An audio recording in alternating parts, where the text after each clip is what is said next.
Assalamualaikum warahmatullahi wabarakatuh. Selamat siang.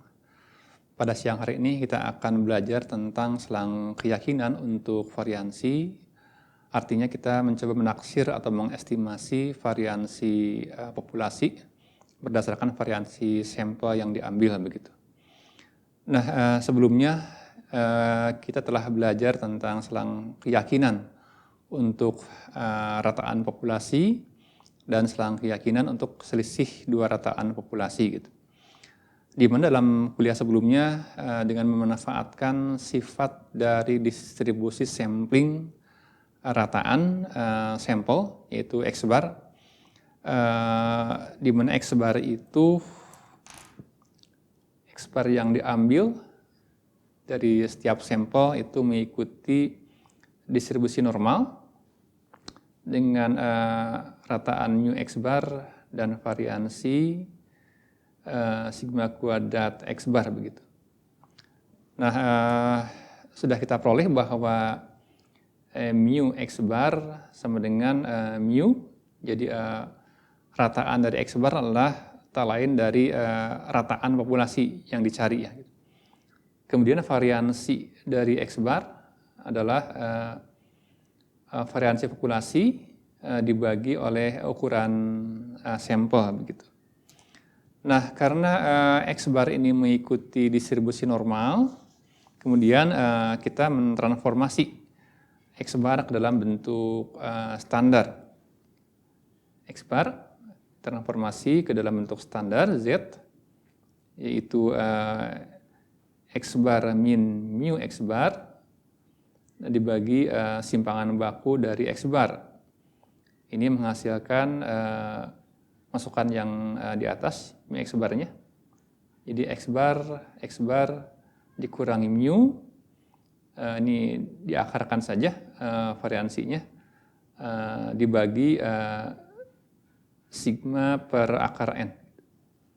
Dan Z ini mengikuti distribusi norma baku. Z mengikuti distribusi normal baku dengan rataan 0 dan variansi 1. Gitu. Nah, perhatikan bentuk ini.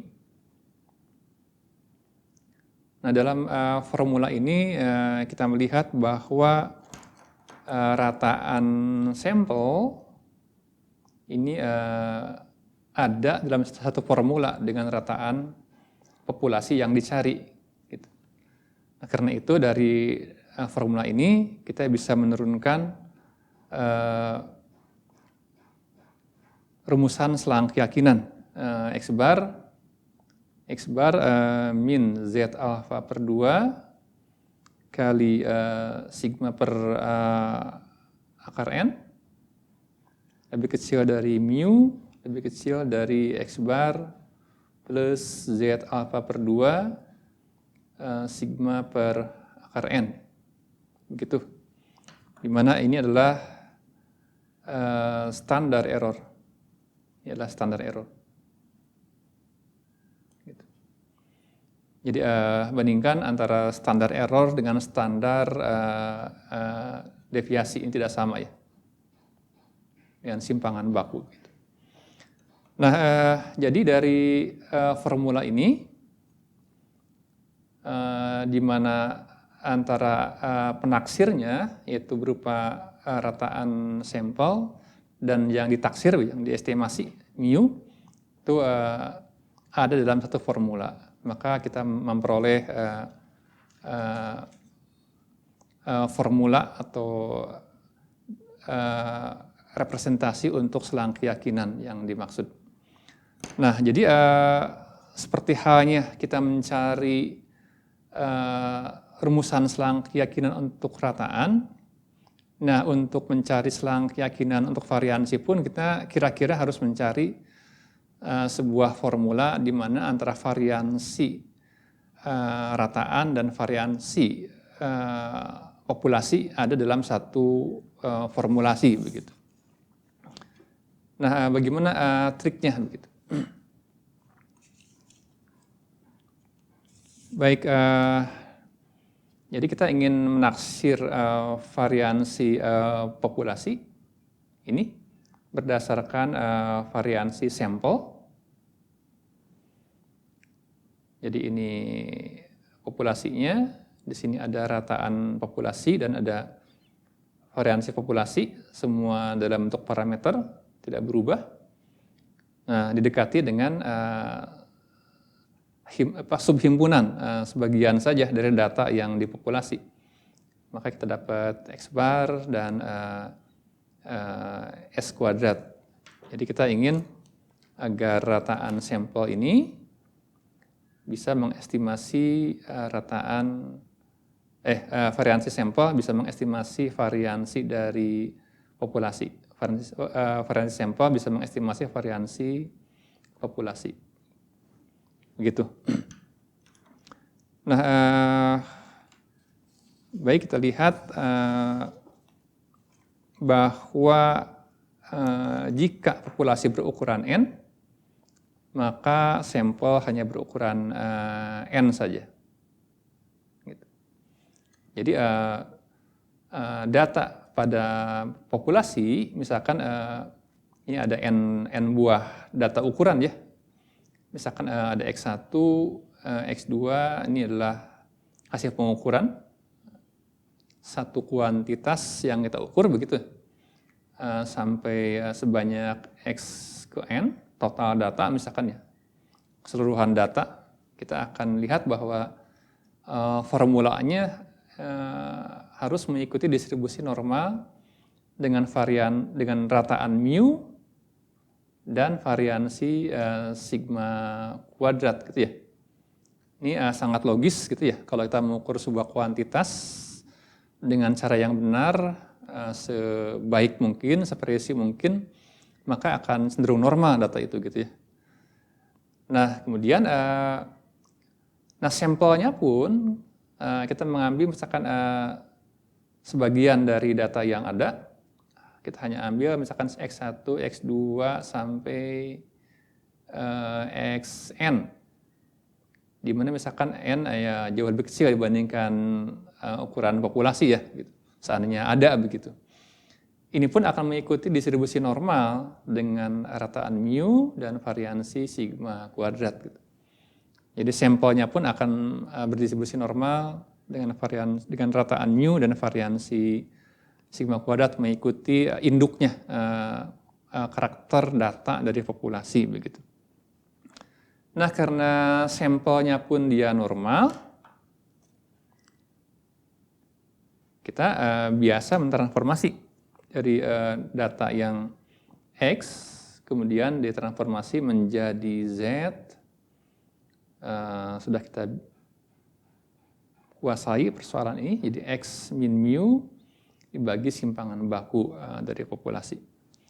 Ini mengikuti distribusi normal 0,1 begitu. Nah, untuk kasus variansi, ini kan dalam rangka mencari rataan ya. Untuk kasus variansi berarti kita lihat bahwa S kuadrat itu adalah seper N-1 kali jumlahan ini kali N, XI kurangi X bar kuadrat begitu ya. Ini yang rataan sampel, dalam lingkup sampel saja. Jadi kalau variansi populasi kita lihat bahwa sigma kuadrat seper N ya, tidak kurangi min 1 karena ini tidak dikurangi oleh X bar. Jadi ini min 1 ini dikaitkan dengan X bar. Jadi degree of freedom-nya dikurangi oleh X bar gitu, rataan sampel. Ini I1 sampai N XI kurangi mu gitu, kuadrat. Ingat bahwa kalau mu adalah parameter populasi, dia konstan. Tapi kalau misalkan X bar adalah variabel acak baru yang memiliki distribusi sampling gitu. Nah, kita lihat bahwa dalam perumusan dari variansi sampel maupun variansi populasi, kita lihat bahwa X ini X ini, itu ada X kuadrat pada dasarnya. Gitu. Jadi X ini adalah X kuadrat. Mu adalah sebuah konstanta, N juga kan sebuah konstanta ya gitu. Jadi ini adalah X kuadrat, baik yang dalam variansi populasi maupun variansi sampel. Gitu. Beda dengan X, ini X kuadrat. Gitu. Jadi kalau rataan itu berbasis X, variabel acak X, tapi kalau variansi itu berbasis variabel acak X kuadrat, gitu ya. Perhatikan bahwa X kuadrat ini, X-nya dia mengikuti distribusi normal, gitu. Mau sampel maupun juga dia populasi, X-nya mengikuti distribusi normal. Tetapi X kuadratnya tidak mengikuti distribusi normal, begitu. Baik, kita lanjutkan. Jika tadi X-nya adalah mengikuti distribusi normal yang sampel, transformasi menjadi Z sama dengan X min mu dibagi simpangan baku populasi. Maka kita lihat, karena tadi variansi membutuhkan X kuadrat, kita kuadratkan aja X kuadrat. X kuadrat sama dengan, berarti ini terkait dengan Z kuadrat, berarti X min mu per sigma kuadrat. Kita lihat bahwa ini sudah mirip dengan rumusan variansi populasi dari yang sebelumnya. Ini ada sigma xi min mu kuadrat ya. Jadi mu-nya parameter konstan, ini yang berubah-ubah hasil ukuran. Ini kita sudah punya x min mu, satu nilai x atau variabel min mu gitu. Nah, kita lihat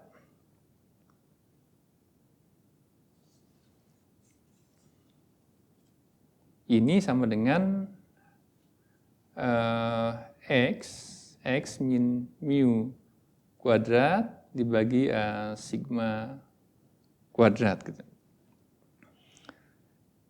Baik,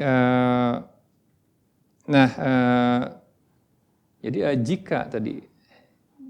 jika x itu mengikuti distribusi normal, n mu, sigma kuadrat. Nah, x kuadrat itu mengikuti distribusi chi kuadrat. Ini chi square ya, tulisnya. Ini chi kuadrat dengan degree of freedom tertentu begitu. Gitu. Jadi walaupun sama-sama dari basis data yang normal distribusinya, tapi X kuadratnya tidak mengikuti normal, tapi mengikuti distribusi yang baru, yaitu chi kuadrat atau chi kuadrat. Nah, tinjau definisi ya, definisi dari distribusi chi kuadrat. Kita lihat aja di sini definisinya. Ini definisi dari distribusi chi kuadrat. Tinjau sebuah sembarang variabel acak ya gitu. Bahwa variabel acak yang kontinu, sebut aja Y begitu, itu akan berdistribusi chi kuadrat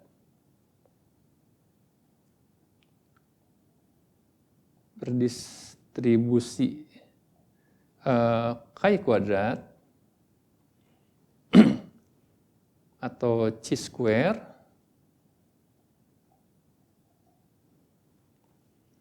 dengan derajat kebebasan nu, jika fungsi padat peluangnya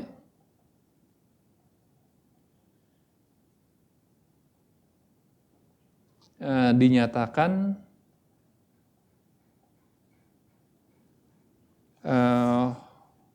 oleh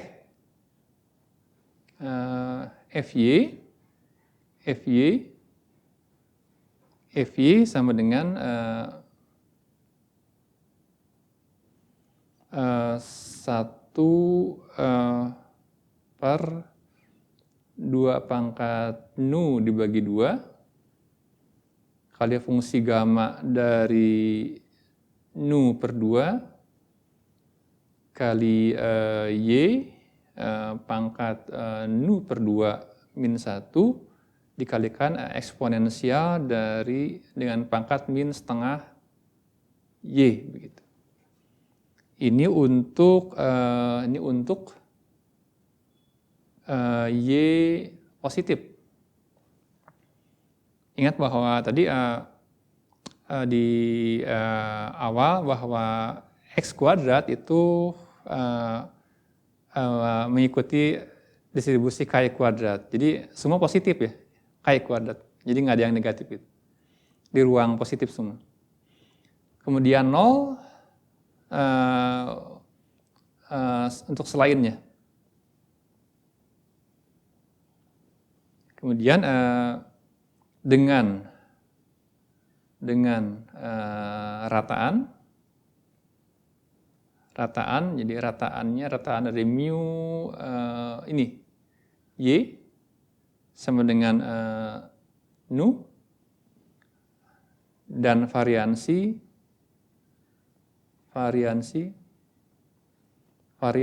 dari y sama dengan 2 nu. Nu adalah degree of freedom, derajat kebebasan begitu.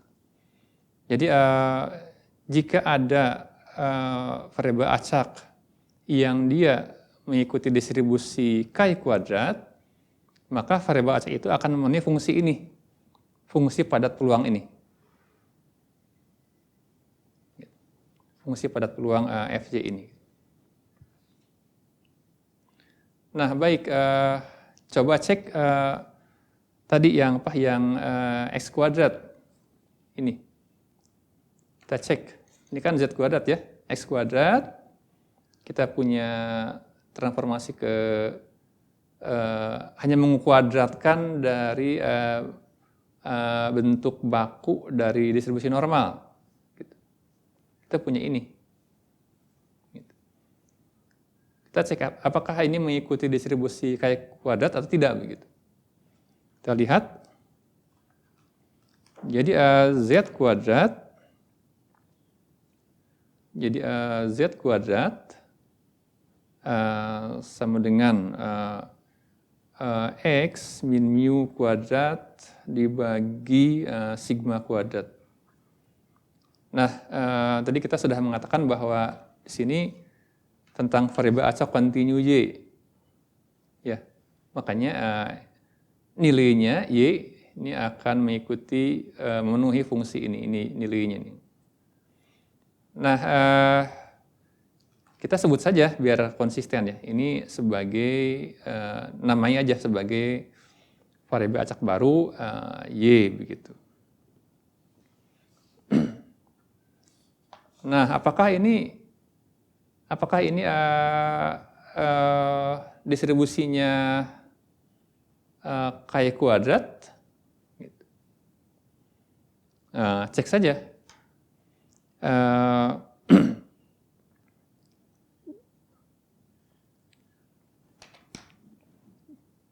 Ini kalau kita masukkan nilai-nilainya, gitu, ini akan memenuhi fungsi ini.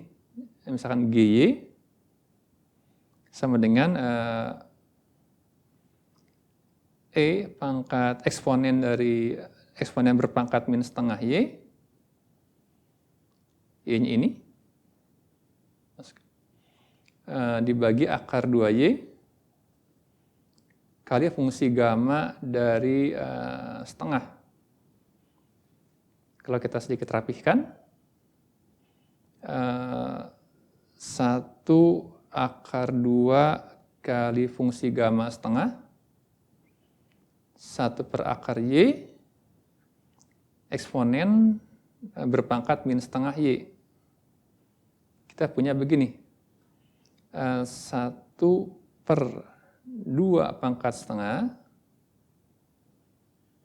kali fungsi gamma dari setengah kali Y setengah min 1 eksponen pangkat min setengah Y. Perhatikan bentuk yang terakhir.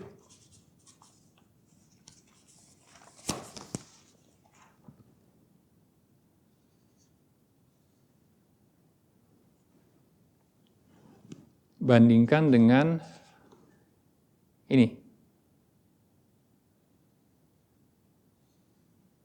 Definisi dari variabel acak ya, harus memenuhi fungsi ini. Gitu. Nah, ini tak lain dari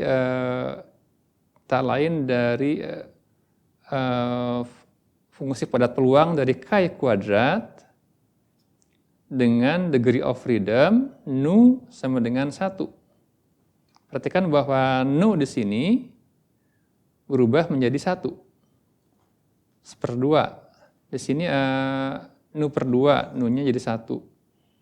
Ini Y nu per 2 kurangi 1, 1/2 kurangi 1, dan seterusnya.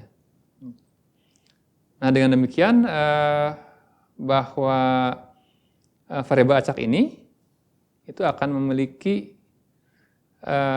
rataan sama dengan nu sama dengan 1, dan akan memiliki variansi 2 nu sama dengan 2 kali 1 gitu.